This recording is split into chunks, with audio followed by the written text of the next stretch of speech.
안녕하세요, 축진막입니다. 레알 마드리드가 챔피언스리그 첫 승을 거뒀습니다. 과연 벨링엄이 복귀한 레알 마드리드는 어떤 방식으로 승리를 거뒀는지 알아보도록 하겠습니다. 먼저 레알의 선발 명단을 보면 비니시우스, 음바페, 호드리고에 그도 벨링엄까지 출전하면서 상당히 공격적인 라인업으로 출전했고, 오른쪽 센터백에 밀리탕이 아닌 카르바알이 선발 출전한 게 특이점이었습니다. 전반전 초반 흐름은 슈투트가르트가 주도했는데 레알 마드리드는 주로 먼저 수비를 했습니다. 그 수비할 때 4-5-1 형태로 수비를 하면서 음바페는 수비에 집중하기보단 역습시 속도를 올리기 위해서 조금 앞쪽으로 빠져 있었죠. 그리고 슈투트가르트는 소유권이 없을 때 매우 조직적인 압박으로 레알 마드리드를 몰아쳤는데요. 지금 장면도 공 주변의 모든 선수에게 맨투맨을 한 명씩 붙이면서 발베르데의 패스가 측면 쪽으로 향하게 강제합니다. 그리고 바스케스의 공을 끊어서 역습을 바로 가며 슈팅까지 나왔던 장면도 있고요. 아주 높은 위치에서 압박을 눌러놓는데 그 압박은 반대쪽에서도 마찬가지였습니다. 최대 7명에서 8명까지 하프라인 위쪽에서 압박을 수행하면서 전방 압박에 많은 숫자를 투자했던 슈투트가르트입니다. 지금도 두 겹의 압박을 수행하면서 레알 마드리드를 압박했는데요. 여기서 벨링엄이 개인 능력으로 빠져나오는 모습들이 있었습니다. 레알 마드리드는 뒤쪽에서 짧은 패스로 빠져나온다기보다는 개인 능력을 활용하는 장면이 많았죠. 그때 음바페는 타겟형 스트라이커처럼 가운데서 공을 받아주는 게 아니라 항상 측면 쪽으로 빠져주면서 사이드 공간부터 상대를 공략하려고 했습니다. 윙포워드 같은 스트라이커이기 때문에 나올 수 있는 움직임이죠. 레알 마드리드는 슈투트가르트의 주도하는 흐름을 오랫동안 깨지 못했는데, 그 이유는 슈투트가르트가 조직적으로 공 주변에 3명을 만들어서 3자 패스를 여러 번 반복해서 레알 마드리드의 압박을 빠져나갔습니다. 지금도 좁은 공간 4대4 싸움에서 3자 패스로 나가고, 또 이어진 압박에서도 전방 쪽에서 한 선수가 내려와주면서 삼각형을 만들고 앞쪽으로 패스, 이 압박이 쉽게 안 풀리자 또 뒤쪽으로 가면서 3자 패스를 통해 소유권을 계속해서 유지합니다. 레알 마드리드는 계속해서 압박에만 시간을 쓰고 슈투트가르트의 좋은 3자 패스 때문에 공격에 쓰는 시간은 거의 없었죠. 그래서 레알 마드리드는 이런 슈투트가르트의 전방 압박과 3자 패스를 대응하기 위해서 왕반대 패스를 수행합니다. 많은 숫자를 위쪽에 투자한 슈투트가르트에게 이런 왕반대가 나간다면 비니시우스나 음바페 같은 선수들이 상대적으로 적은 숫자를 맞이하기 때문에 더 위협적인 공격을 펼칠 수 있죠. 카르바알이 반대쪽 비니시우스에게 좋은 왕반대 패스를 넣어주고요. 비니시우스가 앞쪽에 뛰는 음바페에게, 음바페는 이 공을 잡고 측면에서 개인 능력으로 한 명을 뚫어낸 뒤에 슈팅까지 만들어 봅니다. 음바페, 비니시우스, 호드리고, 벨링엄, 개인 능력은 말할 필요 없이 좋기 때문에 개인 능력을 활용할 수 있는 판을 만들어주는 게 중요했는데, 지금은 그런 판의 일종이라고 보시면 될 것 같습니다. 하지만 전반엔 양팀 다 득점 없이 0대0으로 종료됩니다. 슈투트가르트 입장에선 레알 마드리드 원정에서 전반 0대0으로 마친 건 일반적인 상황이라면 매우 기분 좋은 상황이겠죠. 하지만 슈투트가르트는 레알 마드리드 원정에서도 침착하게 자신들의 축구를 했고, 잘 짜여진 전방 압박과 조직적인 짧은 패스로 레알 마드리드를 많이 공략했습니다. 그래서 꽤나 좋은 기회를 많이 맞았던 슈투트가르트지만 그걸 막아섰던 건 쿠르투아라는 수문장이었죠. 반면에 레알 마드리드는 비니시우스, 호드리고, 음바페 개인 능력으로 슈팅까지 만든 장면은 있었습니다. 음바페, 호드리고, 비니시우스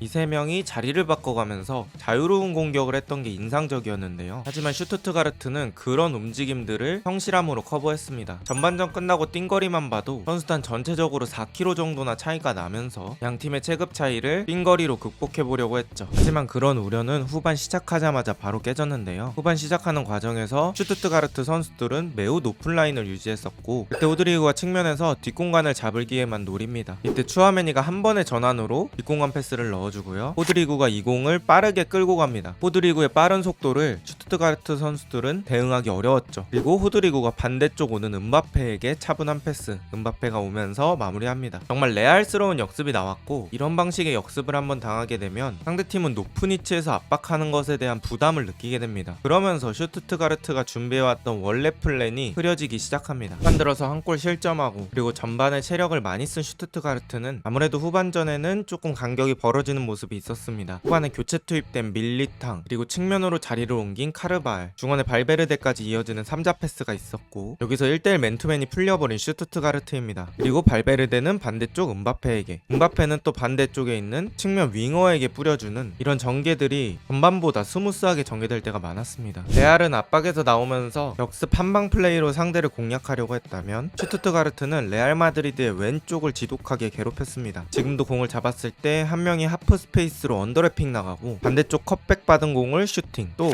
맨디를 두고 2대1 패스를 수행하면서 안쪽으로 크로스까지 올려보는 상황들이 있었습니다. 슈투트가르트가 전 전반보다는 에너지 레벨이 조금 떨어진 느낌이 있었고 패스미스도 나오기 시작했지만 어떻게든 자신들의 무기로 레알 마드리드의 골문을 공략해봤습니다. 그리고 그 결실이 세트피스에서 나옵니다. 코너킥에서 여러 번의 굴절을 통해 팝포스트로 떨어진 공을 안쪽으로 강하게 넣어주고 이 공을 운다브가 머리로 마무리하며 1대1로 만듭니다. 경기시간 67분 적절한 타이밍에 동점골이 터졌고 여기서 슈투트가르트가 아예 뒤쪽으로 물러나 버린다면 레알 마드리드의 역습은 나오기 힘든 상황이 될 수도 있었습니다. 레알 마드리드는 이 상황을 깨기 위해서 여러 가지 교체를 가져가는데요. 호드리그를 빼고 길러, 벨링엄을 빼고 엔드릭, 추아메니를 빼고 모드리치를 투입합니다. 워낙 공격진의 뎁스가 좋아서 교체된 선수들의 이름값 역시 엄청났던 레알 마드리드입니다. 그런 상황에서 교체 투입된 모드리치가 한 건을 합니다. 코너킥 상황에서 모드리치가 안쪽으로 크로스를 넣어주고 리디거가 마무리하며 레알 마드리드는 2대1로 앞서갑니다. 양팀의 체급 차이가 있었지만 슈투트가르트가 게임 플랜도 잘 준비해오고 자신들이 해온 것들을 잘 하면서 의외로 마지막에 고전했던 레알 마드리드인데 이런 세트피스의 득점은 정말 오아시스 같은 득점이죠. 그리고 그 이후에 역습 과정에서 엔드릭이 추가골을 넣으면서 경기는 3대1로 종료됩니다. 오늘 경기를 보면서 느낀 건 레알 마드리드는 앞으로 수비진의 중요성이 더더욱 커질 것 같다는 생각입니다. 일단 레알 마드리드 득점의 비중 중에 압도적인 게 바로 역습 상황에서의 득점입니다. 기본적으로 역습 상황에서 득점을 하려면 선수비, 후역습을 해야 공간이 많이 나오는데 그럴 땐 당연히 수비진의 수비력이 중요합니다. 오늘 그 중요성을 보여준 게 바로 쿠르투아였고요. 역습 상황에서의 마무리 퀄리티는 뭐 걱정할 필요가 없습니다. 호드리그, 비니시우스, 음바페 셋이서 알아서 만들 수 있는 자원이기 때문에 어느 정도 동선만 잡아준다면 마무리 퀄리티는 문제가 안 되죠. 또 이런 스쿼드의 특성을 극도로 이용하려면 세트피스가 매우 중요해질 것 같습니다. 지공 상황에서 상대방을 깨는 게 현재로서는 아직 완성되어 있지 않은 느낌인 레알 마드리드입니다. 그렇다면 역습 상황을 노리는 게 정답인데 레알 마드리드의 상대팀이 대부분이 레알에 비해서 체급이 낮으므로 기본적으로는 수비 형태로 임할 것입니다. 그때는 선제골이 중요하고 지공이 없을 때 큰 도움이 될 수 있는 수단이 바로 세트피스죠. 오늘 경기도 세트피스에서의 득점이 아니었다면 무승부가 되어도 전혀 이상하지 않을 경기였다고 생각을 하고요. 레알의 주 무기를 잘 쓰기 위해선 세트피스와 수비력이라는 보조 무기들을 아주 신중하게 가다듬어야 될 것 같습니다. 토니크로스 대신 음바페가 들어온 레알 마드리드, 과연 새로운 레알 마드리드는 지난 시즌과 같이 우승컵을 수집할 수 있을까요? 오늘 영상은 여기까지입니다. 비슷한 영상이 궁금하시다면 구독 부탁드립니다.